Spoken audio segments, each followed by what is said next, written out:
ቅኔ ተምርሃል ጅል አቋቋም ትችላለህ ጅል wantoota kana kanatu baay'ataa jechuudha numoo ቅኔ ተማሩፍ አቋቋም ተማሩፍ ድርቀማ ጎጃም ደሙን ቀምኑ jechuudha maaliif jennee yaannu manni keenya qeen keenya asum kawalli keenya asum kanaaf asuma waan taaneef wanni nu barbaachisu maaliif asitti hin baranne maaliif nu barsiisne maa ofirraa nu ubdu maa ofirraa nu ariitu mana keenyatti qee keenyatti fakkeenyaaf konkolaataan keessan daandii hawwirra bu'een beeku baay'ee dhiifama naa godhaati bifuma abbaa keenya hin barbaanne eebba keessan ummanni baadiyyaa eebba keessan hin barbaada even ummanni baadiyyaa paappaasiin eenyu akka ta'ee fi monookseen eenyu akka ta'e adda baaseen beeku ummanni baadiyyaa jechuudha garuu paappaasotiin godina biraatirra jiran aadaa naannoo sanii afaan naannoo sanii safuu naannoo sanii kaalcharii naannoo sanii beekan gadi bu'anii ummata isaanii yeroo qabatan hoolota isaanii yeroo tiksan hin argina jechuudha isin garuu isinis dabalatee akkasumas immoo warroonni hojii waliin hojjetan maamiltoonni hojii keessanii guutuu isaanii gadi bu'anii hojjechuu irratti rakkoo guddaan jira kun immoo rakkinoota gurguddoo abbootiin amantaa kaleessa amantaa kana seera lapheetiin qabatanii asiin ga'an ijoollee ofiitti dabarsuu dadhabanii jiru manneen amantaa baadiyyaa cufamaa jiru jechuudha.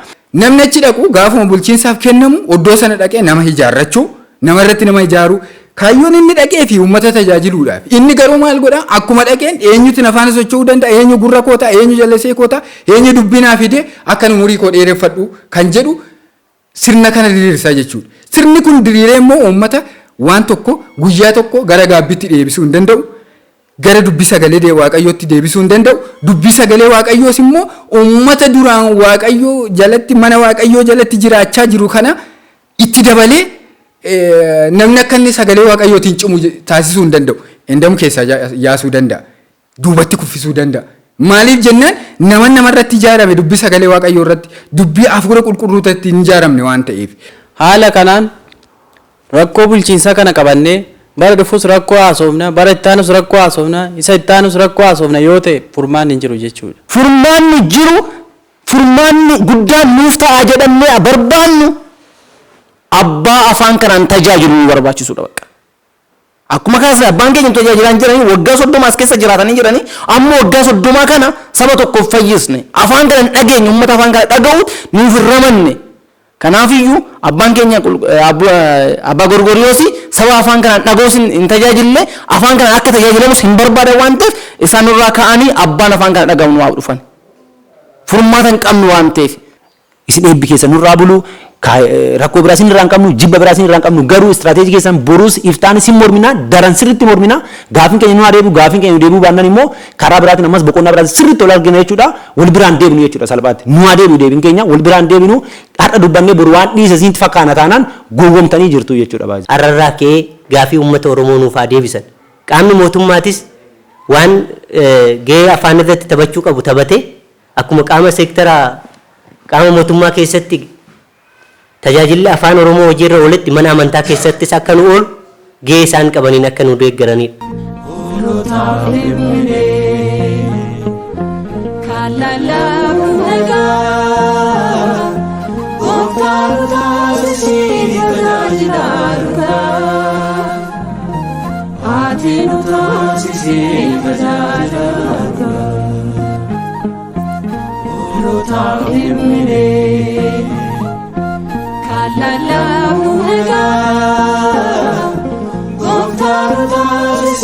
Akka godina Shawaa Bahaa keessatti manni kiristaanaa bifa lamaan cufameera. Godina Shawaa magaalaa baadiyyaa yoo deemne manneen kiristaanaa gammoojjii diigamee cufameera. Magaalaa keessa yoo dhufte immoo tajaajila afaan Oromootiif cufaadha manni kiristaanaa keenya jechuudha. Kanaaf kanaan wal qabatee wantoonni deemaa jiran kun umarraa maal nutti fiduu danda'u kan jedhuu fi rakkoowwan uumaman kanaaf isiin amma rakkoowwan hedduun uumamaniiru mitiire rakkoowwan uumamaa jiran kanaaf furmaanni godhachuudhaaf taasifamuudhaaf yaadame jira irra deddeebiidhaan gaafatamaa tureera jettaniirtu kuni ta'uu qaba jedhamee gaafatameera garuu rakkoodhuma kanaaf furuudhaaf wanti tattaafame hamma tokko wanti itti deemame jira maddumti rakkoo kanaa hoo maali maaf kana gochuu barbaadan jarri kun abbaan tokko godina tokko biyya lallabaa tokko bulcha yoo ta'e uummata sana hoogganuma damoota irraa citamoo hin ajjeefamoo waa ta'amoo hin miidhamamoo mindaa argatu irraa citamoo bita kiristaana keessa ari'atamoo maaliidhaafi kan inni tajaajiluma kana lagatuuf maaliidhaafi. Waan baay'ee irratti waliin mari'annee irraa waan baay'ee dalgoonni irra wanna muraasa ishee itti dabaluun barbaada jechuudha. Kan wannan jedhu abbaa keenya eebbifamoo abuna Gorgoriyoosiif gaafillee akkasumas yaadallee kennuun barbaada jechuudha. Kana waan isaan jedhu abbaa keenya nan jaalalla ilma isaaniiti. Hundi keenya uummanni naannoo godina Shawaa Bahaatti akkasumas immoo magaalaa Baatuu fi naannoo Washiitti jiru hundi keenyayyuu abbaa keenya ni jaalalla ni kabajnas eebbi isaanii nurraa buluuti. Haa ta'u malee abbaan keenya bulchaa godina Shawaa Bahaatii fi akkasuma eegduu Kawaalaa Gabriilaa itti gaafatamoo duraati. Kana waan isiniin jedhu meebii abbaan keenya gadaami kana keessatti yookaan immoo Kawaala kana keessatti gochoon yookaan gochi raawwatamaa jiru maalidha?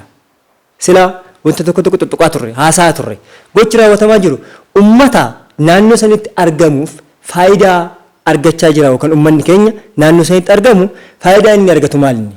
Faayidaa argates jira mooyi yookaan immoo dargaggoonni keenya amantaa kana keessatti kan deddeebinu Kawaala sanirraa faayidaa nu arganne maalinni? Ijoolleen keenya baratteetti moo ijoolleen keenya immoo barattee abboota keenya tajaajilteerti mooyi? Hojiinnee yaannu karoora mataasaa qaba. Karoora mataasaa Kawaalli kun kan itti deemaa jiru ni jira. Kan fuulduras immoo fucharitii yaadee jiru ni jira jechuudha. Akka natti fakkaatutti Kawaalli kun waggaa dheeraaf waggaa 50 haga waggaa 100 oli kan jiru karoora mataasaa baafatee jira natti fakkaata. Maaliif hojjettanii ijoollee naannoo dargaggeewwan naannoo barsiisuu jechuudha. Kana jechuun seera mataasaa qaba. Gaaf ijoolleen keenya ni baranna ni beekna ummata keenya tajaajilla jedhanii kara Kawaalatti gaaf barachuuf deeman wanta restrict godhan jira jechuudha. Wanni ofirraa organize jira jechuudha. Inni sunis maal jenna maaltu jira jennee hooyaannu qinee tamara haal jedhu. Aqwaaqamti chilaallee jedhu. Wantoota akkana kanatu baay'ataa jechuudha. Numoo qinee tamaaruuf aqwaaqam tamaaruuf dirqama Gojjaam deemuu hin qabnu jechuudha. Maaliif jennee hooyaannu manni keenya qe'een keenya asuma Kawaalli keenya asuma. Kanaafuu asuma waan taaneef wanni nu barbaachisu maaliif asitti hin baranne maaliif nu barsiisne maa ofirraa nu ubdu maa ofirraa nu ariitu mana keenyatti qe'ee keenyatti. Kanaafuu kana akka shaggaatti ilaaltan barbaanne. Inni biroo immoo akka magaalaa Baatuutii fi akka godina Shawaa Bahaatti guutumaan guutuutti akka godina Shawaa Bahaatti manneen amantaa 550 oli jiru. Akka magaalaa Baatuutii fi naannoo Washiitti immoo manneen amantaa 22 jiru. Manneen amantaa 22 kana keessaa manni amantaa 4 baadiyyaa jiru. Manni amantaa 4 kun haa jiraatu haa baduu wanni beektamu hin jiru. Eebbifamuu abbaa keenya. Hin jiru deemtanis hin beektan jechuudha. Warroonni isin wajjinis hojjetan akka siraaskaajii ta'anii warroonni hojjetan namoonni tokko deemitu iyyuu hin beeku jechuudha. Manni amantaa kun haa jiraatu haa baduu inni beekamu hin jiru. Kanaafuu fedhiin uummata kanaa yaanni uummata kanaa manneen amantaan 22 akkasumas immoo godina Shawaa Bahaa keessatti manneen amantaa argamu guutuun fedhii uummata kanaatii fi dantaa uummata kanaa eeguun dirqama jedhee yaada. Dirqama maali karamiin hojiinnee yaadne afaaniin barachuu qabna jechuudha. Afaaniin sirni qulqulleessaa nuuf eegamuu qaba dirqama jechuudha. Kana gizee ta'u immoo akka fakkeenyaatti fudhachuu kanan barbaadu mana amantaa Gorgisii keessatti madaba 4tu jira. Madaba 4 isiniin jedhu haalli sirna qulqulleessaa jechuudha. Madaba 4 kana keessaa madabni 2 dirqama afaan Oromootiin nuu ta'uu qaba jechuudha.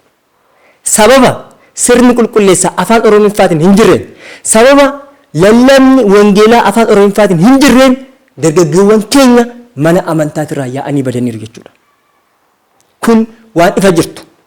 Mana keenyatti mana tokkoon tokko osoo deemnee ilaallee duraan Ortodoksii callaa kan jiru baadiyyaa keessas ta'e magaalaa keessa tokkoon keenya amma mana keenya keessa Pirotestaantii fi amantoonni nama biraa guutanii jiru jechuudha. Kun maal inni jennee yaadnu tokkoffaa hordoffii abbaa keenyaa abamurraa kan ka'e. Yookaan immoo warroonni isaan wajjin hojjetan nu hordofuu abu'aan kan ka'e mana amantaa kana quuqama abu'aan kan ka'e afaan kana immoo jibbuurraa kan ka'e jechuudha. Kanaafuu dirqama sirni qulqulleessaa kun nuuf jalqabamuu qaba jechuudha. Akkasumas Kawaala Kidaana Miratas akkasumas naannoo baadiyyaa guutuu irratti sirni qulqulleessaa dirqama nuuf qophaa'uu qaba jechuudha. Kana hin taane taanaan immoo aloonni ammaa kun aloota qubeeti, aloota barate, aloota beeku akkaadaamikaaliidhaan aloota xiqqoo fagaannee jiru jechuudha.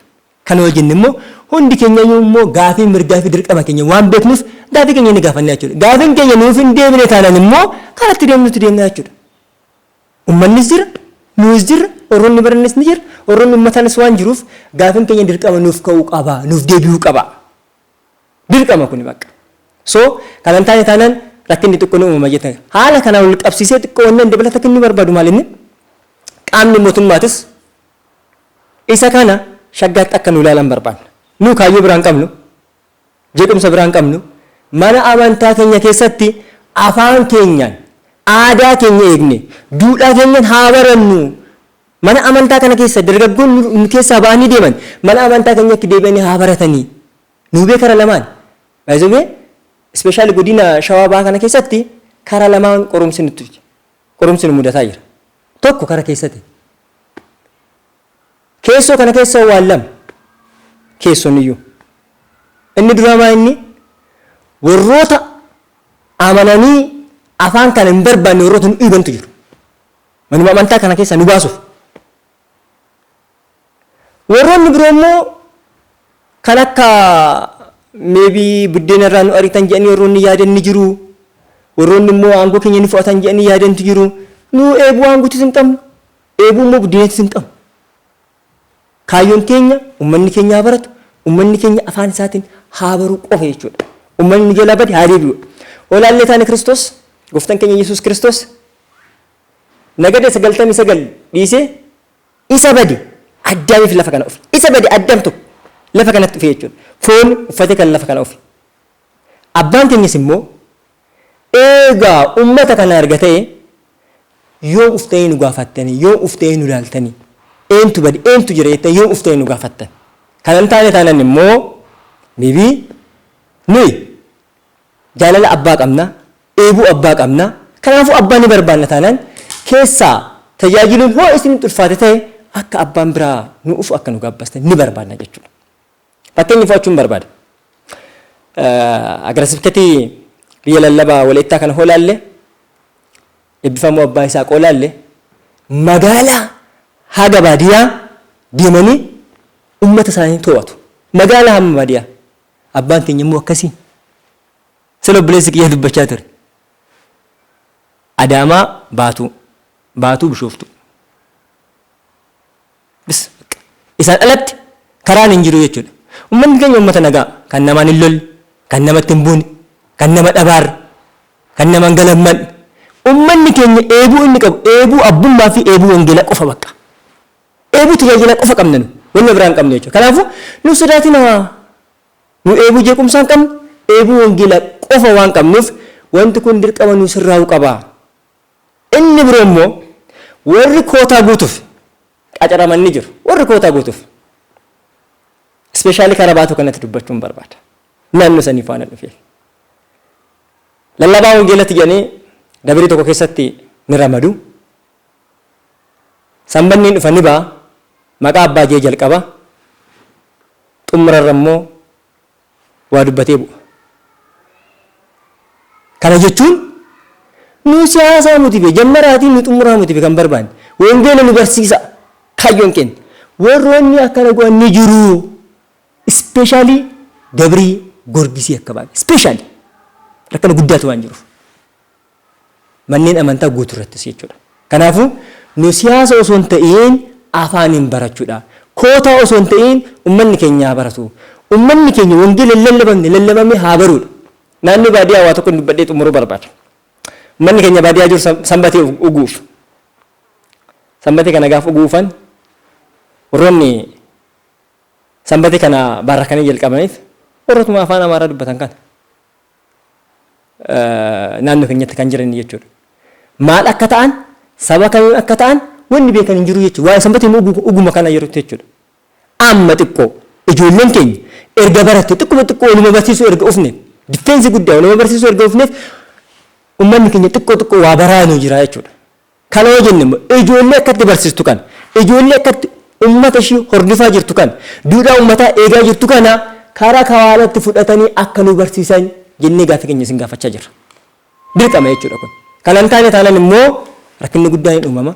Rakkinni sun gaafa uumamu immoo maaliif ta'e akkamiin ta'e jechuu caalaa osoo ammaan wanni sirraa'uu qabu dirqama sirraa'e jechuun barbaada galatooma.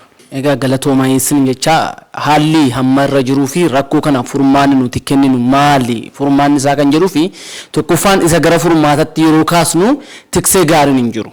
Egaa hoolonni tokko namni hoolota bobbaasu namni hoolota tiksee gaarii yoo ta'e hoolota san bobbaasee tiksee yoo galchu namni tiksee suni hoolonni midhaan baakanyaan hoolonni akka sardiin ishee nyaanne kan isa eegudha jechuudha. Kanaaf nus yeroo kaasnu gubbumarraa qabee hanga jalaatti abbaa gaarii hin qabnu.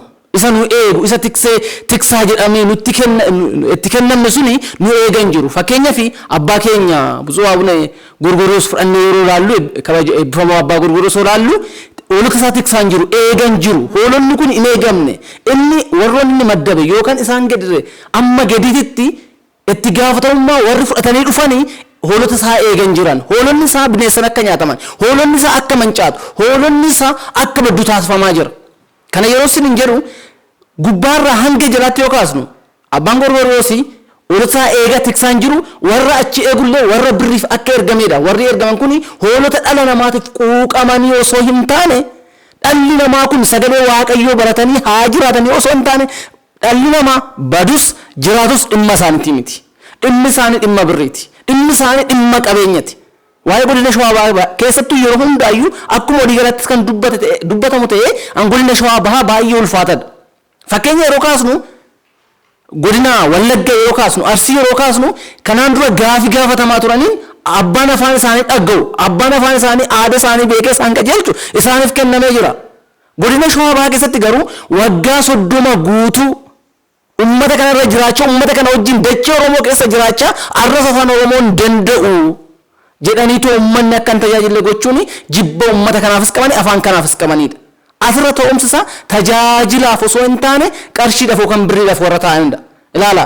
Kana warri olaanoo warri dhagahuu qabu yookaan manni abbaan keenya kabajamoo eebbifamooni gara gubbaarra jiran yookaan abbaan Saariyoos bira akka nu ga'u akka kana nu beeka Sinoodosiinis akka kana nu beeku.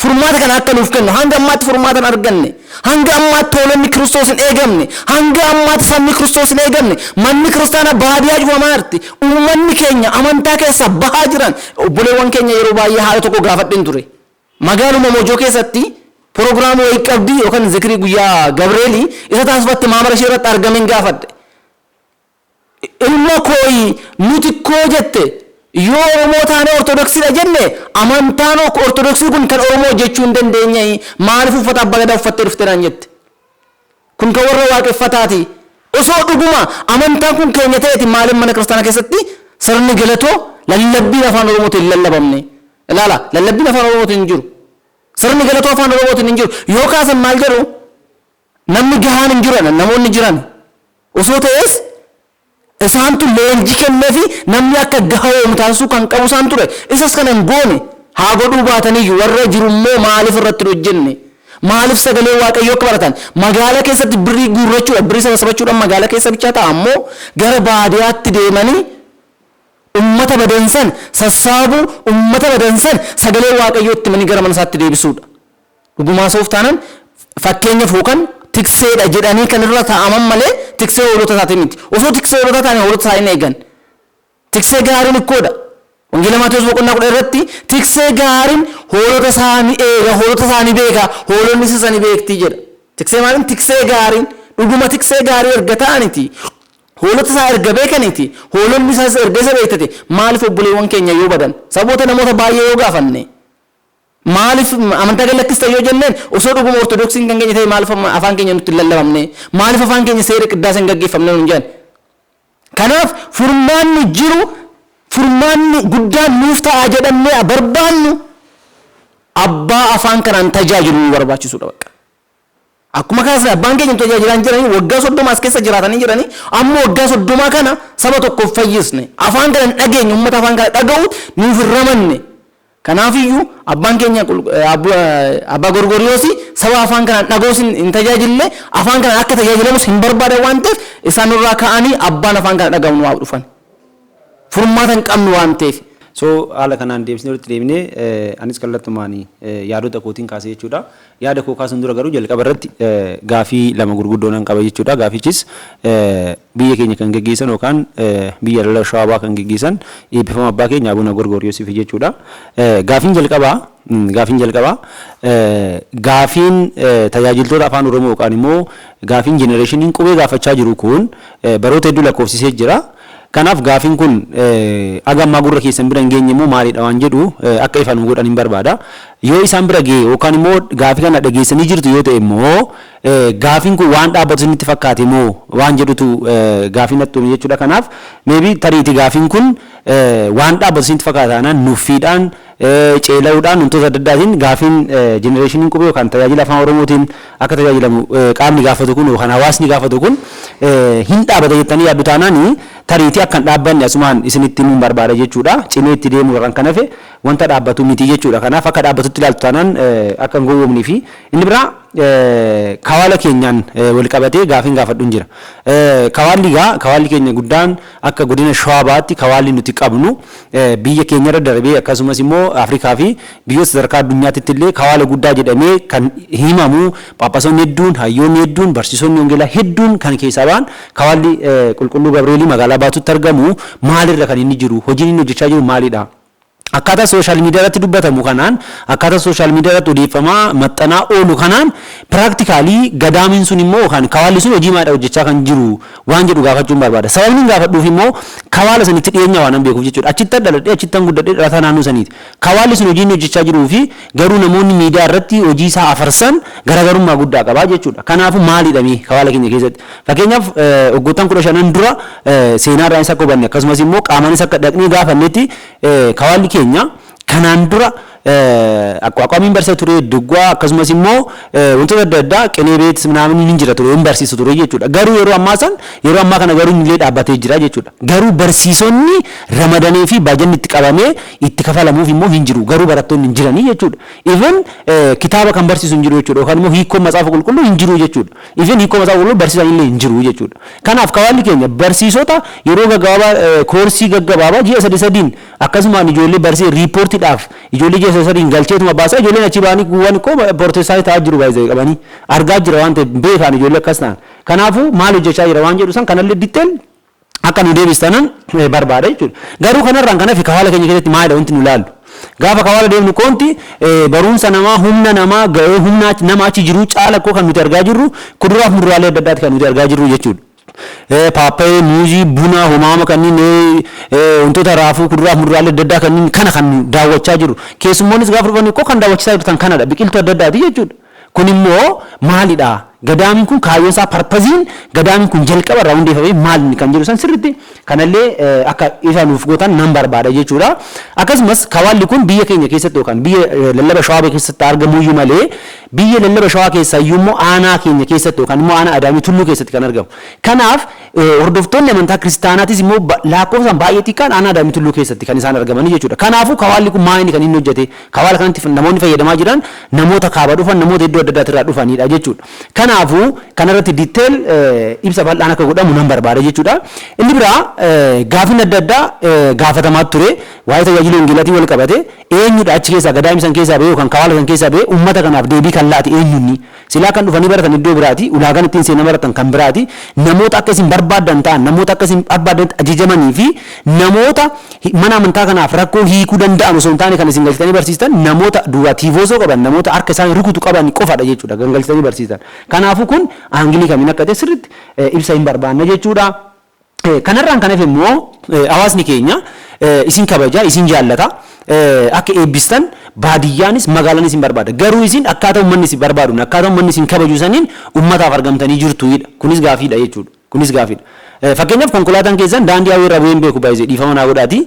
Bifuma abbaa keenya hin barbaanne eebba keessan uummanni baadiyyaa eebba keessan hin barbaada. Even uummanni baadiyyaa Phaaphaasiin eenyu akka ta'ee fi monooksiin eenyu akka ta'e adda baaseen beeku uummanni baadiyyaa jechuudha. Garuu Phaaphaasotiin godina biraatirra jiran aadaa naannoo sanii, afaan naannoo sanii, safuu naannoo sanii, kaalcharii naannoo sanii beekan gadi bu'anii uummata isaanii yeroo qabatan, hoolota isaanii yeroo tiksan hin argina jechuudha. Isin garuu isinis dabalatee akkasumas immoo warroonni hojii waliin hojjettan maamiltoonni hojii keessanii guutuun isaanii gadi bu'anii hojjechuu irratti rakkoo guddaan jira. Kun immoo rakkinoota gurguddoo abbootiin amantaa kaleessa amantaa kana seera lapheetiin qabatanii asiin ga'an ijoollee ofiitti dabarsuu dadhabanii jiru. Manneen amantaa baadiyyaa cufamaa jiru jechuudha.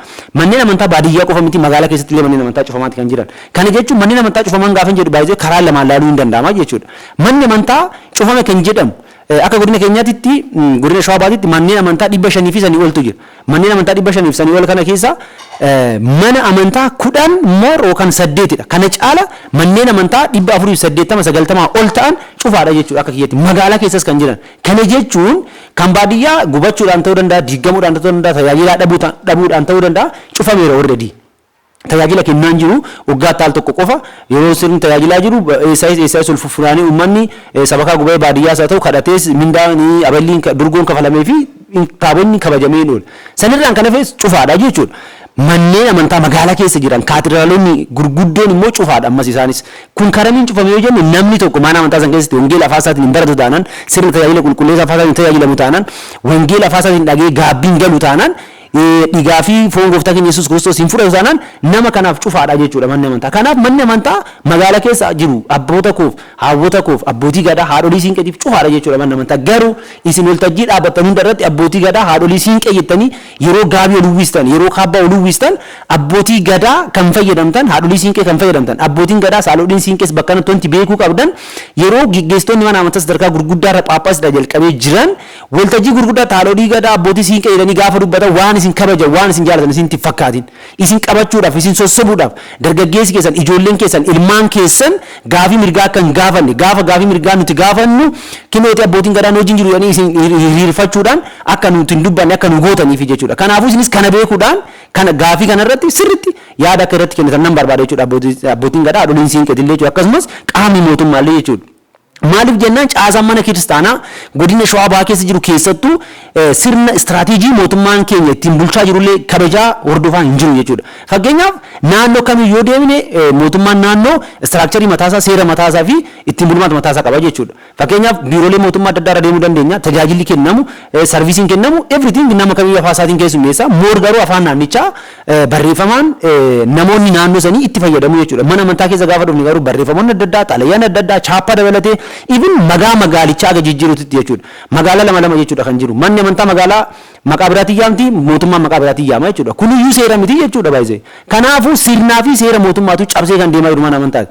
Garuu gaafa mana amantaati ba'anii immoo mootummaa bira deeman qaama mootummaa deeggaru jaallatamaa ta'uudhaaf wantoota baay'ee mootummaa biratti fakkeessuu danda'u jechuudha. Kana hubachuudhaan qaamni mootummaatis baay'ee sirriitti wanta kana hubachuudhaan gaafii mirgaa tajaajila afaaniitiif gaafatamuuf sababa kanaaf isaan shira adda addaatii fi maqaballeessii adda addaa waan kaasaniif kana asumaan hubachuudhaan namoota kanarraa sirriitti wanti qulqulleeffachuu qabdan akka jiraatu gamaanumaan isin heeruu nan barbaada jechuudha. Kanarraan kan hafe garuu akka godina Shawaa Bahaatti rakkoowwan gurguddoon amma hin jedhamne kawaala keenya keessattis taasifamaa jiran jiru jechuudha. Kawaala keenya keessatti yakki adda addaa gaggeeffamaati kan jiru. Kanaan dura illee karaalee adda addaatiin beeksifamaa ture kutaan lallabaas beeka namoonni qaamni wanta kana raawwatanis beeku wantoota gadaamii keessatti ta'uu hin qabne wantoota gadaamii keessatti geggeeffamuu hin qabne geggeeffamaati kan isaan jiran jechuudha. Sanyummaan achi keessaa kan maddu baay'ee iddoon sun iddoo afuuraa caala yeroo ammaa kana iddoo kaampii yookaan immoo imbaasiidha jedheetiin amanaa akka kiyyatti jechuudha. Kan ammoo bulchaan lallaba biyya kanaa beeku geggeessitoonni sadarkaadhaan jiranis hin beeku jechuudha hin beeku. Kanaaf achi keessatti ijoolleen tajaajilaaf galan ijoolleen barachuudhaaf galan eenyu faadha? Ijoolleen naannoo koo barachuu hin danda'an ijoollee hedduun ijoolleen ani beeku ijoolleen hojii nyaanni guddanne koo kolleejjii isaan galanii tajaajilamanii bahanii uummata isaanii tajaajiluudhaaf waggaa 3 waggaa 4 waggaa 5 man karaarfaman jiru jechuudha giddirfaman jiru jechuudha iddoo dhabanii. Ulaagaa garuu namni biraa iddoo biraatti dhufee itti galu jira jechuudha. Maaliif jennee gaafannu kaa sadarkaan isaan barbaadan nama isaan ajajamuu danda'u akkaataa isaan jedhan jechuu ta'uu fi isaaniif ajajamuu danda'udha kan isaan barbaadan malee diiteel nama afaan kanaan baratee beekuma isaa tajaajilu hin barbaadan tasumaayyuu jechuudha. Kanaaf kun immoo furmaatatti nu geessaa jedhe tasuma furmaatatti nu geessuu hin danda'u jechuudha. Achi keessattis kan isaan barsiisan uummata kana amaaromsuudha kan isaan barsiisan. Amaaromsuu isa Oromoo kana afaan biraa kan inni qabatee ba'u aadaa Oromoo kana jibbee qeeqee akka inni ba'u uummata Oromoo kana akka inni tuffatee ba'u gochuu irratti kan isaan hojjetanii jechuudha. Meeqa keessa nama muraasatu afaan isaanii tajaajiluudhaaf kutatee ba'a. Isa sanis immoo tajaajila irraa deebisanii hin ogguruuni jechuudha. Gaafa inni achi keessa beetillee uummata isaa tajaajiluudhaaf, uummata isaa cinaa dhaabbatu, uummata isaa bukkee dhaabbatee tajaajiluudhaaf socho'u nama san maqaballeessa adda addaatiin ይሄ ዘረኛ ነው ይሄ እንደዚህ ነው እኛ አስተምረን ከኛ እጅ በልቶ እኛ ነከሰ ምናምን jedhanii baasu jechuudha mana amantaa keessa. Kuni maal inni akka nuti ta'e jennee san ergaa nuti kennee san galmaan hin ga'e jedhanii namooti baay'ee hin baasu jechuudha. Nama isaan fakkaatee isaan wajjin hin bulle immoo bakka hin qabatanii deemu iddoo lama iddoo sadi iddoo afurin kennamaa fi kootaa guutuudhaaf gaafa namni tokko gaafii gaafatu hee እናንተ ልጅ እዚህ ጋር ቁጭ ብሏል hee እናንተ ልጅ አይደለም ነው jedhu. Nuti ka barbaadaa jirru amma dhalataan Oromoo maaliif obboleessa kiyyan taane iddoo guddaa waan qabaateef miti. Parpasii bakkee san taa'eef san hojjechaa jiraayidha. Kaayyoo bakkee san irra galeef san galmaan gahaa jiraayidha. Gaafii uummataa kana hiikaa jiraayidha kan barbaadnu malee nuti koo sanyummaarra intin hin qabne. Maaliif Tigree hin taane, maaliif Amaara hin taane, maaliif Walaayittaa, maaliif everything saba barbaade maaliif hin taane. Afaan uummanni danda'u afaan saasaniin uummata san tajaajile taanaan dhimma biraa hin qabnu jechuudha. Mucaan keenya maaf achi keessa hin qacaramnee miti. Maaliif nu achi keessa gallee mindeeffamnee miti. Isaa nuti nu qaamni mindeeffamu sun kootaadhaaf maa ta'aadha. Maaliif hin tajaajile. Kana immoo kutaan lallabaa sirriitti beeka. Phaaphaasichi keenyallee sirriitti ni beektu jechuudha. Kana maaliif irratti hin hojjanne, kana maaliif akkasii hin goonedha. Inni biraa shirri xaxamu immoo sadarkaa aanaatitti sadarkaa magaalaatitti abbootiin qabeenyaa mana amantaa cinaa dhaabbatan mana amantaa rakkoo mana amantaa jiru sirriitti diiteela akka seenanii hiikneef mana manatti kan qabaman abbootii gaabbitiin maaliidhaan mana manatti qabamu jechuudha. Mana manatti hin qabamu. Even abbootii gaabbii argachuudhaaf ikkoo qabeenya qabaachuun barbaachisaadha. Maal qabdaa? Maal hojjettaa? Hojiin kee maaliin galii meeqa qabdaadha? Kan ta'amaa jiru jechuudha. Kanaafuu sadarkaa kanatti qabeenya qabaachuu baannaan abbaa gaabbii argachuun ulfaataa ta'aati kan jiru. Iddoo maqaa itti wal yaaman, iddoo itti wal jajan, iddoo itti wal faarsan abbaa ekelee qomoos abbaa ekelee waliin jedhanii iddoo itti wal jajan malee manneen amantaa magaalaa keessa ta'etu manneen amantaa tuffataman, manneen amantaa gurguddaa, manneen amantaa xixiqqaa jedhanii qoqqoodamanii kan jiran. Kanammoo sirni kun hin beekuudha. Nuti abbaa keenya isin jaalanna, isin kabajna, garuu istiraatiijii keessan immoo morminaa jechuudha. Sirrii miti istiraatiijiin keessan baay'ee. Nuti xiqqummaadhaan nyaatanii mana amantaatti guddanne hin beekna. Aga keessanis beekuu baanu beekna jechuudha. Garuu istiraatiijiin keessan sirrii miti. Nu qaama barateedha, akaadaamikaalii qaama barateedha. Hundi keenya iyyuu jechuudha. Qaama barateedha. Kanaafuu qaama barateedha gataan immoo seeraa fi heera manni amantaa ittiin bultu istiraatiijikaalii sirriidhaan geggeeffamaa immoo geggeeffamaa hin jirtu kan jedhu hin beekna jechuudha. Namni hundi mana amantaa sadarkaa biirootiitti geggeessaa jiru, sadarkaa aanaatti geggeessaa jiru kun namoota beekumsa irraa zeeroo ta'anidha baay'ee hin beekna. Dirqama afaan giizii shamadaduu hin qaban, afaan kamiyyuu ol qixa. Abbaan keenyas mataan keessan immoo waltajjii gurguddaa waltajjii adda addaa irratti yeroo baay'ee deddeebiidhaan afaan mana amantaa afaan tokkicha afaan giizii yeroo dubbattan hin jira. Kanaafuu uummanni afaan giizii afaan mana amantaati jedhee uummanni kun keessa baqataadha jechuudha. Kana jechuun afaan Oromoo afaan ittiin tajaajilamu yoo hin taane uummanni kun afaan isaatiin iddoo tajaajilamu barbaadu deemaa jechuudha. Kana jechuun karaa biraatiin afaan asitti manni amantaa keenya afaan giiziidha warri afaan Oromoo dubbattan deema amantaa keessan barbaadadhaadha jechuudha karaa biraatiin deebiinsa. Kanaafuu abbaa tokkorraa wanti kun hin eeggamaayi waan jedhudha jechuudha. Kanaaf nuti immoo gaafii nuti gaafannu kanarratti hubachuu caala positive karaa ta'een understand gochuu caala qeequu mallattoo eenyummaa sanyummaa kennuu fi እነዚህ ዘረኛ ናቸው እንደዚህ ናቸው ሚዲያ አዳዳ ኑረት በኑዳን አረብሱ ሚዲያ ኑት ኢምቤግኔ ገሩ ገጌሳን ወካን ቡልቺቶኒ ወላኖ መና ማንታ ካን ቡልቻ ጀታን ኩታለ ለበሽዋ ባር ጀታን ካምቤክታን ኑት ገሩ ካን ኢምቤግ ሄሩ ሊከኑዳን ኢጆሌ ኬኛ አረብሱ ኢጆሌ ኬኛ ጥቄሱ ረት የቹዳ ካን ሲምቦባተን ፉርማዳ ከኑ ጃል ከናፉ ወለረብሱዳን ወልቄቁዳን ፉርማን እንዱፋታን ሞ ወሊት ባና ጀቹዳኑስ walitti baana jechuudha. Maaliif nus miidiyaa kan harkaa qabnu miidiyaa kan harkaa qabdan. Kanaafuu waliin teenyee mari'annee waloomaan dhalootaaf dabarsinee laachuudhaaf garuu teenyee mari'achuudhaan waliif abboomamuudhaan egeree mana amantaa keenya mirkaneessuu irratti gahee guddaa hin qabaanne jennee yeroo baay'ee teenyee dubbannullee fudhatama arganne jechuudha. Amma garuu waarniingiin isa xumuraa maal inni gaafileewwan armaan dura kaasaa turreellee kan kanaan dura bifa xariyaatiin illee galeen jira waan ta'eef nuu deebi'uu qabuudha walumaa galatti. Nuun deebistan taanaan immoo deebii kan akka hin deebisne wanti danqaa siin ta'e wanti guddaan jira rakkoo siin ta'e jira taanaan immoo kutaa lallabaa nu gadhiisa. Bakka phaaphaasonni yookaan abbootiin jiru kan afaan danda'an aadaa saba kanaa uummata saba kanaa seenaa isaa kan beekan kan kabajan aadaa saba kanaa eenyummaa saba kanaa kan beekan kan keessatti dhalatan kan keessatti guddatan jiru jechuudha. Abbootii akkasii barbaadu uummanni baadiyyaa hin barbaada abbootii. Fannoo abbootii phaaphaasota irraan gochuun barbaada manneen amantaa baadiyyaa abbootiin akka deemanii eebbisan hin barbaadu uummanni baadiyyaa. Isin ikkoo konkolaataan keessan daandii hawwii irraa hin bu'u. Maal jechuudha? Nuti ikkoo hin barbaannu uummanni baadiyyaa abbootiin keenya hin barbaadu isin argu isin jaalata uummanni garuu isin baadiyyaa hin deemtan rakkoo nageenyaati maalidha jettu. Abbaan tokko akkamitti rakkoo nageenyaati jedha. Abbaan tokko akkamitti mana amantaa baadiyyaa jiru deemee laaluudhaaf geggeessuudhaaf hooggantoota jiran jajjabeessuudhaan deemaa hojjedhaa akkas godhaa jechuudhaaf abbaan tokko akkamitti sodaata. akka deemanii ilaalan akka deemanii to'atan akkamitti sodaata. Phaaphaasiin tokko kutaa lallaba tokko yoo kennameef kutaa lallaba isaa sun isaaf akka haadha manaa isaati yookaan immoo akka niitii isaati jedhameeti kan. Kanaafuu isin garuu akkamitti ilaala kan jirtanii akkuma liigalaatitti akka kutaa shawaa baatiitti jechuudha. Kanaafuu baadiyyaa keessa akka barbaadnetti deemuu sodaatu taanaan kutaa Oromiyaa keessa yookaan kutaa biyya shawaa lallaba ba'aa kana keessatti naannooftanii uummata keessan eebbisuu eeguu hin sodaattu taanaan hojiin hojjechaa jirtan sirrii miti jechuudha jechuudha. Ofuma keessan hin deebisaa jirtu waan ta'eef. Maal jedha Oromoon bineensi waan halkan godhu beekaaf guyyaa dheessaa jedha Oromoon.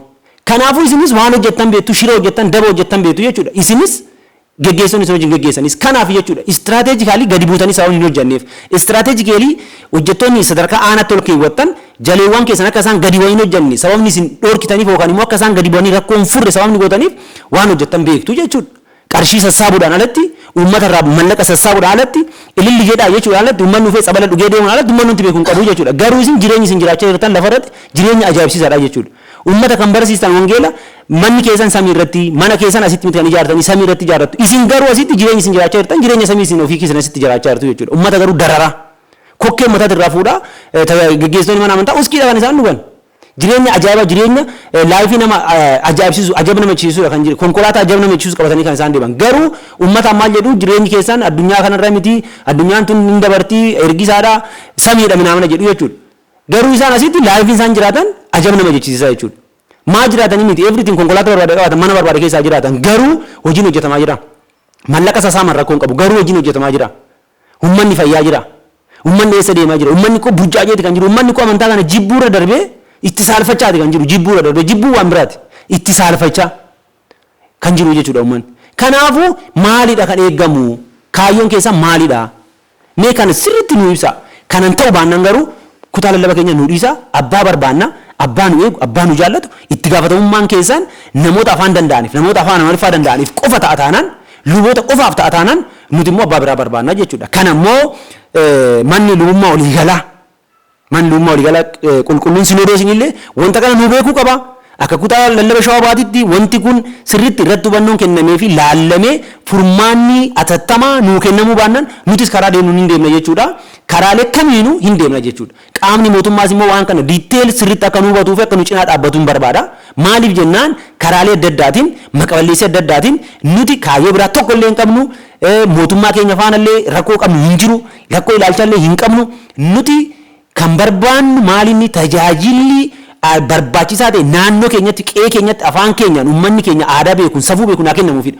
Maaliif jennaan manni amantaa kanaan duras sirnoota darban jaarraa tokkoof walakkaa kana keessatti kaayyoo guddaan aadaan Oromoo sirni Oromoo gadaan Oromoo akkasumas immoo afaan Oromoo cabee cunqurfameef kaayyoo guddaan yookaan sababii guddaa kan ta'aa turte mana amantaati jechuudha. Mana amantaa dawoo godhachuudhaan cabsaa turan. Ammas mootummaan jijjiiramaa sadarkaadhaan jiru qaamni dhimmi ilaalu afaan Oromoo aadaa Oromoo kaleessa badde duudhaa Oromoo kaleessa badde san sirna Oromoo seera Oromoo kalee badde san deebisuudhaaf hin hojjeta alaa inni ifaajaa jechuudha. Hin hojjeta jechuudha. Garuu mana amantaa keessatti mul'isuu isaanii ammas inuma balleessu jechuudha. Kanaafuu zeeroodha jechuudha. Kanaaf qaamni mootummaatis kana gatteessisee abbootii mana amantaa geggeessan gatteessisee dubbisuu baannaan akkaataa barbaadamuun sirnii fi duudhaan Oromoo kaleessa badde sun ammas deebitee sirriitti dhaabachuu hin dandeessu. Mootummaan alaa inni hojjetaa isaan keessaa hin diigu jechuudha. Maaliif jennaan hawaasni alatti mootummaan geggeessu sun amantaa keessatti immoo abbootii amantaatu geggeessa waan ta'eef namni immoo spiritually bakkee ta'e bakkee amantaa sanatti moor abbootii amantaa dhagaa waan ta'eef wanta mootummaa alaatti yeroo san caala uummata mana amantaa dhagaa. Kanaafuu mootummaan karaa sirriitti xiyyeeffatee abbootii amantaa jala sararee akkaataa barbaachisuun tajaajila barbaachisuu irratti karaalee barbaachisuun gaa'eed gochuu fi keessattuu sirnaa fi aadaa duudhaa Oromoo wanta cabsu kana irratti sirriitti mootummaan hubannoo xiyyeeffannoo kunuus kan jechaa jiru kana jechuudha. Rakkoo biraa hin qabnu kana sirriitti qaamni barbaachisu yookaan immoo qaamni dhimmi ilaalu hunda akka nuu beekuudha kan barbaannu. Kanaaf abbaan keenya isin jaalannaa isin kabajnaa rakkoo namummaa tokko illee isin irraa hin qabnu garuu istiraateejii keessan hin mormina istiraateejii keessan kana garuu sirreessuu hin dandeenye waggoota hedduudha waggoota 36 ol biyya keenya bulchaati jiru guyyaa tokko garuu akkam ooltan afaan keenyaan nuun jettanii beektan kun jibbarraa kana wanti biraan jiru jechuudha. Ani koo afaan Amaariffaa sirriitti kan hin dubbachaa jiruuf koo Gojjaam naam deemiti kan hin baradhe yookaan Baahar Dar deemiti kan hin baradhe qe'ee baadiyyaatti dhallee guddadhe nan baradhe garuu maaliif fedhii waan hin qabuufi jechuudha. Kanaaf abbaan tokko waggaa 36 naannoo tokko biyya tokko bulchee afaan kan danda'u jechuun jibbarraa kanaaf wanti biraan jiru jechuudha. Kanaafuu yoo hin dandeessan ta'e biyya kana geggeessuu isin tulfaatoo ta'e wanti isin hidhan wanti xaxoo isin jira taanaan dabarsaatii abbaa afaan keenya danda'u aadaa keenya danda'uuf nuu kennaa. Isin eebbi keessa nurraa bulu rakkoo biraa isin irraa hin qabnu, jibba biraa isin irraa hin qabnu, garuu istiraateejii keessan boruus iftaan isin mormina, daran sirriitti mormina, gaafiin keenya nu adeemu, gaafiin keenya deebi'uu baannaan immoo karaa biraatiin ammas boqonnaa biraatiin sirriitti ol argina jechuudha. Wal biraan deebinu jechuudha salphaatti. Nu adeemu deebiin keenya wal biraan deebinu har'a dubbannee boru waan dhiisa isinitti fakkaana taanaan gowwomtanii jirtu jechuudha baay'ee. Egaa jalqaba irraa akkuma ka'aa ture waa'een tajaajila uummata tajaajilu ummanni tajaajilamu immoo tajaajilamee guutuudha tajaajilli kan jedhamu yoo afaan isaatiin tajaajilamu ta'uu isaa bal'inaan ka'aa jira. Isa kana immoo hojii duuka bu'ootaa boqonnaa 17 lakkoofsa 26 irratti qulqulluu Phaawulos akkas jedha. Inni nama tokko irraa saboota hundumaa uumee jedha. Saboota hundumaa uumee jedha. Akka isaan lafa irra jiraataniif lafa guutuu irra jiraatan godhe jedha. Yeroo isaanii fi daangaa jireenya isaanis murteessee jedha. Kanarratti dubbii sagalee kanarratti maal arganna? Waaqayyo jalqabumarraa Addaam nama tokkicharraa saba dachee kana guutaa horaa baay'adhaa jedhee heebbisee uume. Namni immoo akka isaa mijatutti akka walitti dhiyaatutti akka jiraatu immoo fedhuma Waaqayyo akka ta'e qulqulluu Phaawulos asirra kaa'ee jechuudha. Kanaaf egaa biyya keenya akka waliigalaatti yoo fudhanne naannolee garaagaraatti qoodamtee jirti. Naannoon kunis immoo akka afaansaa akka aadaasaa fi akka duudhaasaatti akka inni jiraatuuf afaan naannoosaa aadaa naannoosaa akka kunuunfatee guddifatuuf kun caasaan kun bocame akkuma sirna mootummaatti ittiin jiraataa jira jechuudha. Kanaaf gaa uummanni akka kanatti caasaa mootummaa keessatti otoo jiraataa jiru akka mana amantaa keenyaatti immoo gaafa dhufne sabni kun dubbii sagalee Waaqayyoo keessatti jireenya akkanaa kun dubbii sagalee Waaqayyoo keessatti tuqamee osoo jiru har'a akka sanatti jiraachuun uummata keenya biratti dararaa ta'e cubbuu ta'e bifa sanaatiin lakkaa'amaa jira jechuudha. Egaa kun akkuma jalqaba bal'inaan ka'aa ture yeroo ammaa kana afaaniin tajaajilamuun dhabuun uummata keenya waan bal'aa miidhaa jira. Barsiisa abbootii keenya mana amantaa keessatti namni tokko kadhannaa geggeessuuf jedha. Kadhannaa geggeessu sana gurra isaatiin dhaga'ee hiikootti laachuu qabaa jedha. Abbaataachiin hooyya'ee calli'uuf yookaan kadhachuuf abbaataachiin jechuun maal jechuudha jedhee isa beekuu qabaa jedha. Yoo sana Waaqayyoon fuulduratti Waaqayyoon kadhannaa isaatiif deebii kenna jechuudha. Kanaaf afaan hin beekne Waaqayyoon kadhachuu jechuun namni sun guutuu miti tamanee miti keessa isaati Waaqayyoon hin kadhatu jechuudha. Kanaaf yeroo baay'ee kan jedhamu lubbuun kee dhageessi foon kee dhaga'uu yoo baate lubbuun kee dhageessi kan jedhamu mana amantaa keessatti ittiin namoota akka maqoyyaa yookaan immoo tursiiftuu ta'ee ittiin mana amantaa keessatti dubbiitti namoonni ittiin laafifamanidha jechuudha. Jecha namaa ittiin laafisanidha jechuudha. Kun yeroo hammaa kanaa fi yeroo kana dura darbe keessatti namoota baay'ee nama dhabsiise. Namoota baay'ee amantaa isaarraa duubatti hambise.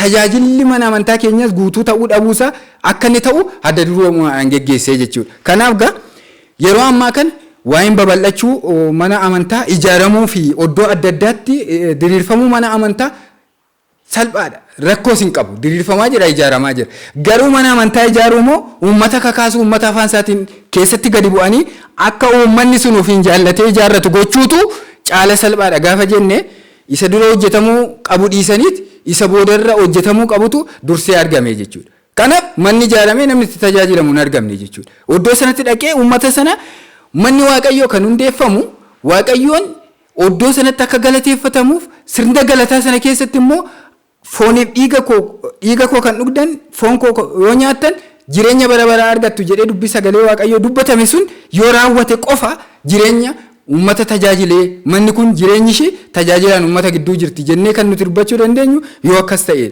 manni ijaaramee taa'uun uumaa faayidaa hin qabu jechuudha. Kanaaf sana gochuudhaaf iddoo sanarratti murannoo dhabame jechuudha yeroo ammaa kana. Keessattuu sirna bulchiinsa amma akka caaseffama yookaan immoo bulchiinsa mana amantaa keenya amma yeroo ammaa jiru keessattuu ani baay'ee isaa keessa lallaba baashawaa keessatti baay'ee kan nama ajaa'ibu sirnuma bulchiinsa isaa yoo ilaaltan bulchiinsa jechuun waa lama of keessaa qaba.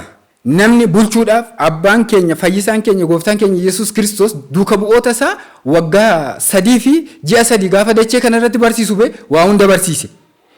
Keessaa kan isaan geggeessu baasaa. Sirna hooggansaa isaan barsiisaa.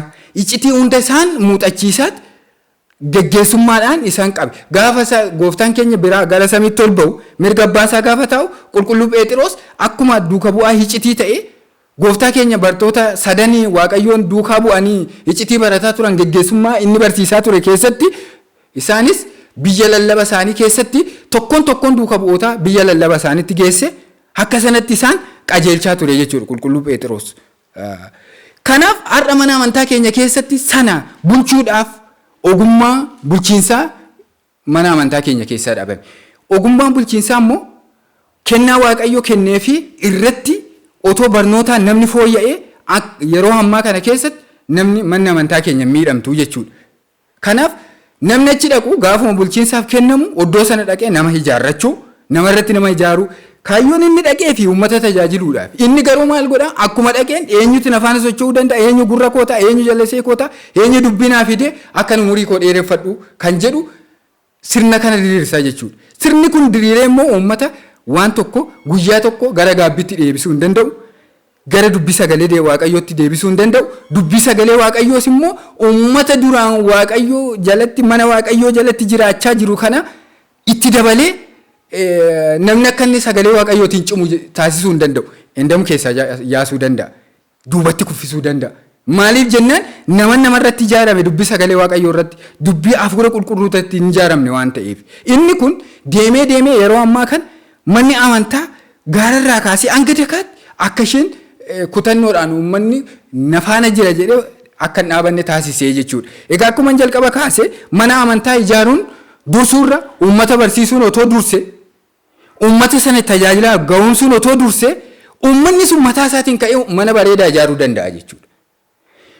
Waaqayyoon teessoo isaarraa ka'ee ilma isaa tokkicha addunyaa kanaaf dabarsee kan kenne beera seeraa fi yookaan immoo waan babbareedaa barbaacha miti ilma namaa barbaachaaf ilma namaati jedhee teessoo isa zufaanii isaarraa ka'ee waaqayyoon ilma namaa barbaacha dacheerra dhufee jechuudha.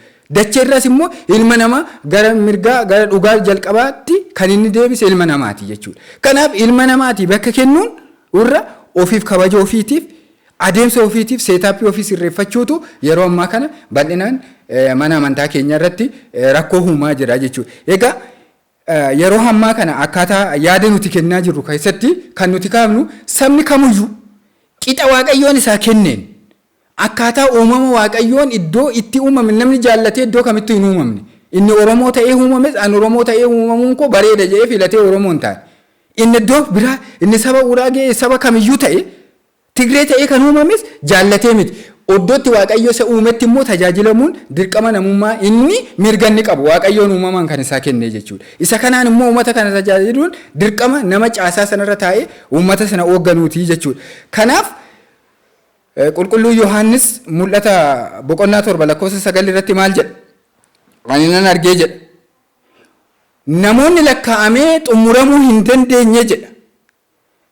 Gosa hundumarraa saba hundumarraa afaan hundumarraa walitti qabamee zufaanii oolichaa fuuldura dhaabbateen argee jedha.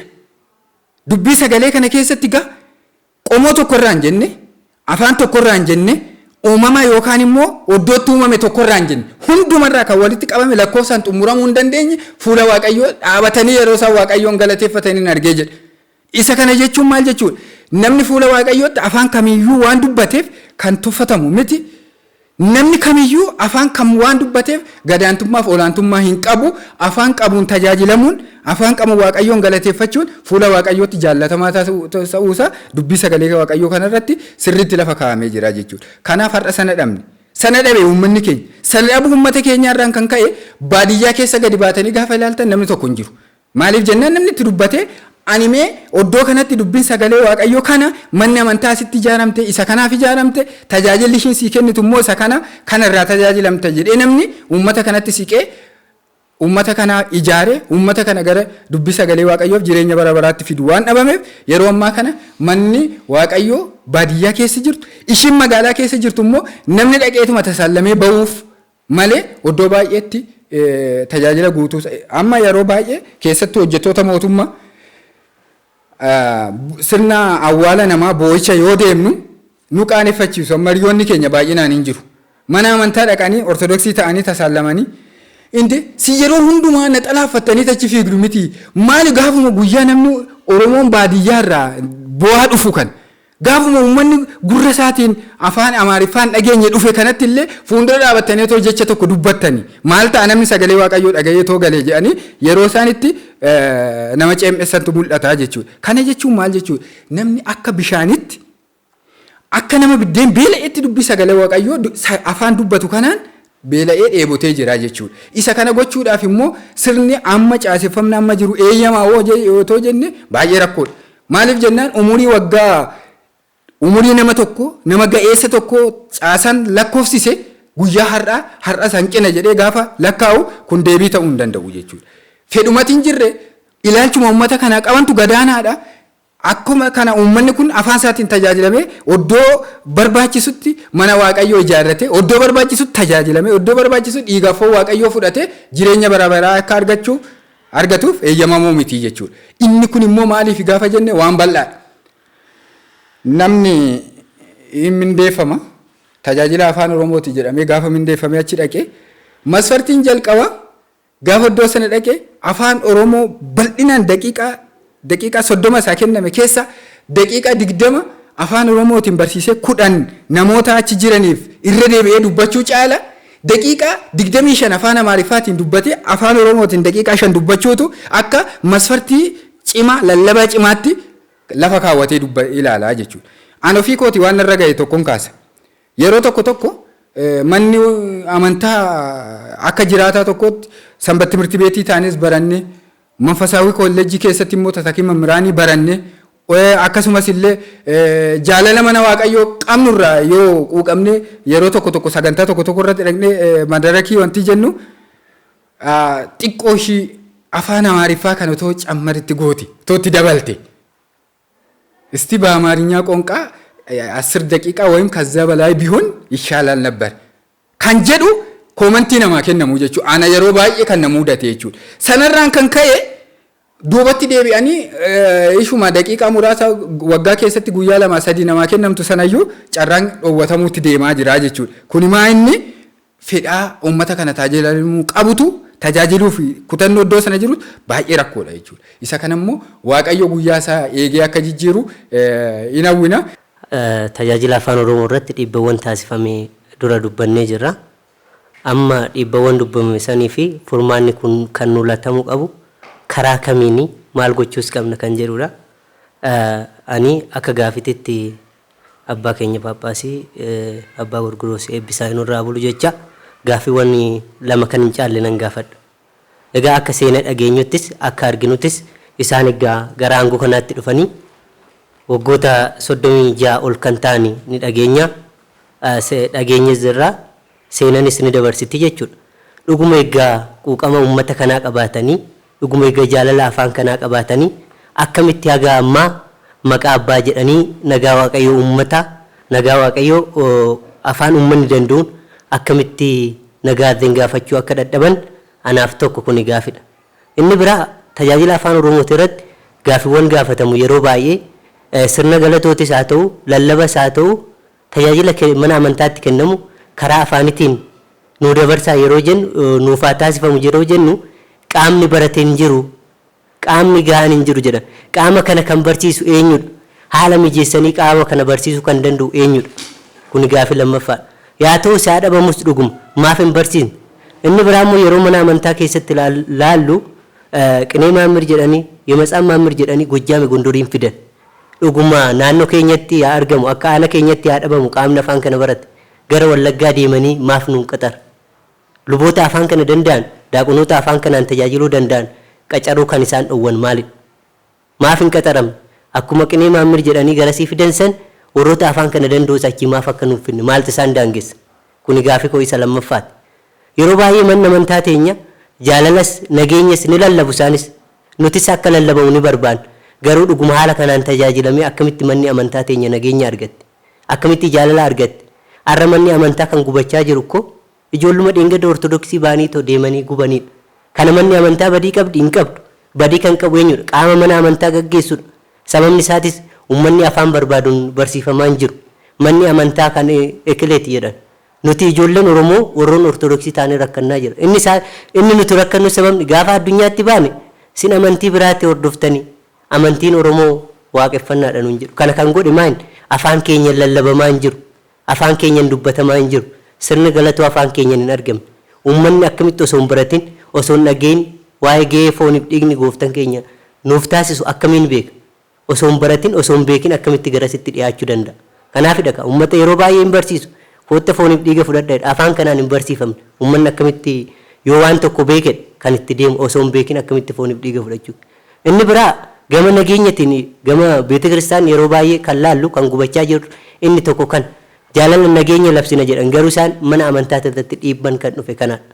Maaliif jennaan uummanni Oromoo kaleessa mana amantaa keessa ture sababa jibbinsa afaan kanaatirraan gaba isaanii gara mana amantaatti yoo dhiyaanne tajaajila isaanii waliin hirmaachuuf yoo dhiyaanne iji isaa ittiin nu laalan ija biraa waan ta'eefidha. Akka waan nuti qaama biraatitti ilaalamne akka qaama qabsoo itti ilaalamu. Kanaafidha kaleessaaf dheengadda amantaa kana keessa turanii sababa isaan jibbamanii sababa dhiibban afaan kanarratti taasifame gara alaa deemanii har'aa deebi'anii mana amantaa dheengadda mucummaa sillaasee keessatti argatan dheengadda keessatti guddatan deebi'anii gubaa jiru. Kanaafidha manni amantaa keenyas kan badaa jirtu. Kanaaf qaamni kana ilaallatu qaamni seektara mootummaatis haa ta'u qaamni mana amantaatis dhuguma jaalala nageenya mana amantaatirraa barbaada yoo ta'e kana furmaata yeroo dhiyootti nuuf haa laatu. Kanaaf rakkoo biraati miti gamoon mana amantaa dhiibba taasisteeti miti kan gubachaa jirtu qaama isa gaggeessu keessatti rakkoon waan jiruuf manni amantaa teenyas gubachaa kan jirtu. Kanaaf qaamni mootummaatis ta'e qaamni mana amantaatis ta'e yeroo dhiyootti gama tajaajila afaan kanaatiin hojiitti nu hiikee nageenyis tokkummaan jaalalli nu baay'ate ija tokkoon mana amantaa keessatti akka tajaajilamu uummanni kamiyyuu gooftaan keenya Yesuus Kiristoos akkuma duratti obboleewwan keenya dubbate 99 dhiisee tokko barbaada kan dhufe kanaafidha jaalala dhugaa waan beekuuf ilma isaa dhugaa waan jaalatuuf har'a garuu abbaan keenya eebbifamoon abbaa Gorgoriyoos osoo hojii waaqayyoo san sagalee waaqayyoo osoo beekanu uummanni Oromoo alatti badee sagalee waaqayyoo dhabuurra kan kee amantaa biraa deemanii deebi'anii mana amantaa kanarrattuu isaan saba hin baranneen sababa amantaan keenya afaan kana lallabne dhiibba namaa afaan amantii kanarratti taasifamaa jira. Kanaafidha isaan jecha kana akkamitti hin beeknedha akkamitti fudhatanii dhuguma isaan saba tokko bichaadhaaf aangoo kana qabatanii jiru moo maa inni kaayyoon isaanii maalidha? Garuu amma kan taasifamaa jiru ija tokkoon osoo hin ta'in uummata tokkoof kan ilaalamaa jirudha. Naannoo osoo hin ilaalamin uummata kan ilaalaa jirudha. Dhuguma osoo naannoon ilaalame osoo iddoon ilaalame har'a rakkoo kanaan manni amantaa gubachaa hin jirtu jechuudha. Maaliif jennaan warri qaama biraa ta'etu har'a mana amantaa gubaa jiru kun silaa kaleessaaf dheengaddaa mana amantaa kana keessatti guddatan waan ta'eef sagalee waaqayyootiin cimanii har'a isaaniyyuu kan lallabaa ta'u. Garuu sagalee waaqayyoo dhabuurra kan kee ilaalcha hin taane mana amantaa san keessatti arguurra kan kee har'a isaan mana amantaa itti deebi'anii yeroo diina taa'amu ni argina waan ta'eef. Kanaafidha dhugumatti manni amantaa jaalala tokkummaadha nageenya labsiti yoo jedhan har'arraa ka'ee gaafii uummata Oromoo nuuf haa deebisan.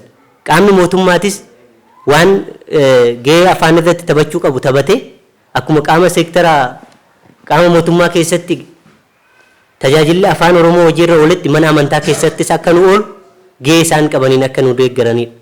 Inni dhumaa dhaamsana ni qabu ittaana hojii gaggeessa olaanoo kan ta'an Paaphaasii abbaan keenya Saawuroos eebbi isaanirraa buru dhuguma akka kennaa waaqayyoo isaanii kennetti uummata Oromootiif dhaabbatanii hawwii uummata Oromoo kan gaafii uummata Oromoo kan yeroo gabaabaa keessatti akka nu deebisanidha. Yoo nageenya jiraatu haa jedhan manni amantaa tokkummaa labsiti yoo jedhan dhuguma nageenya argamu yoo jedhan gaafii Oromoo kanaa yoo deebi'edha.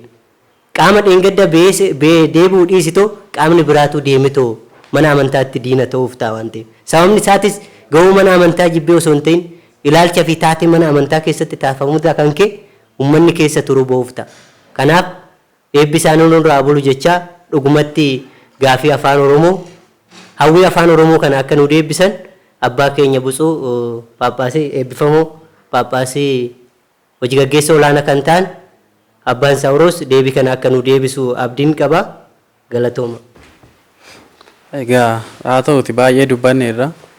Rakkooleen jiran akkuma jiranitti ta'ee rakkooma sana qabannee deemuun furmaata waan ta'uu miti.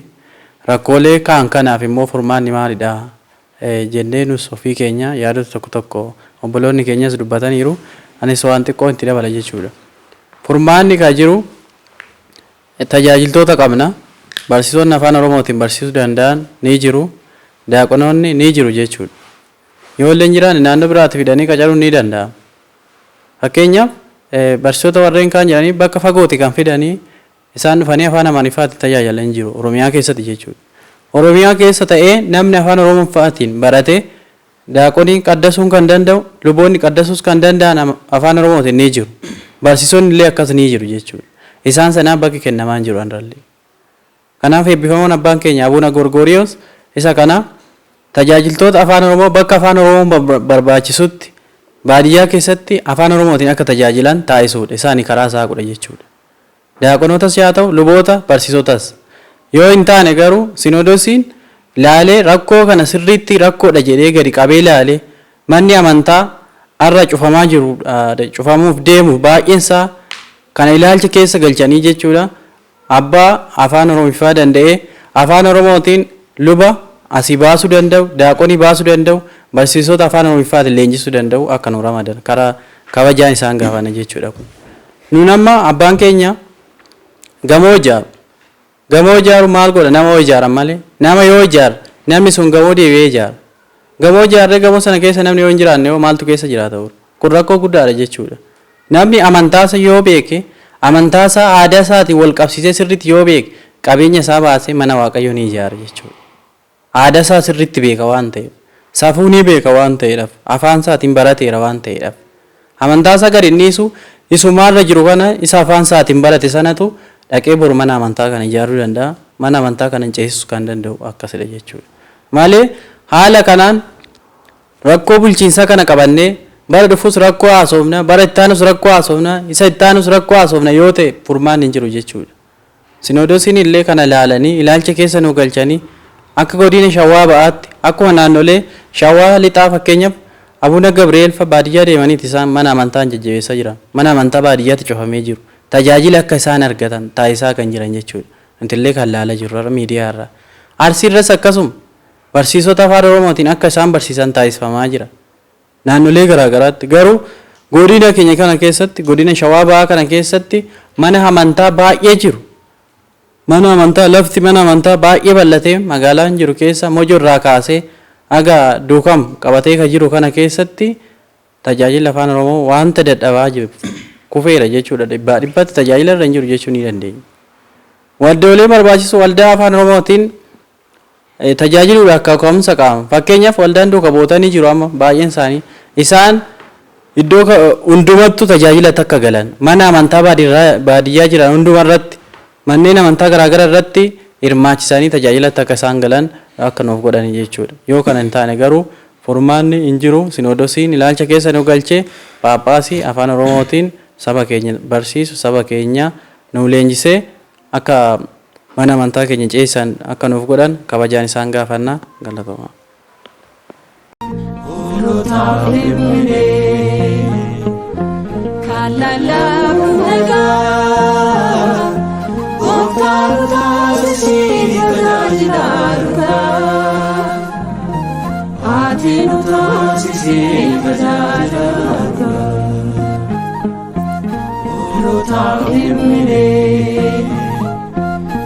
La la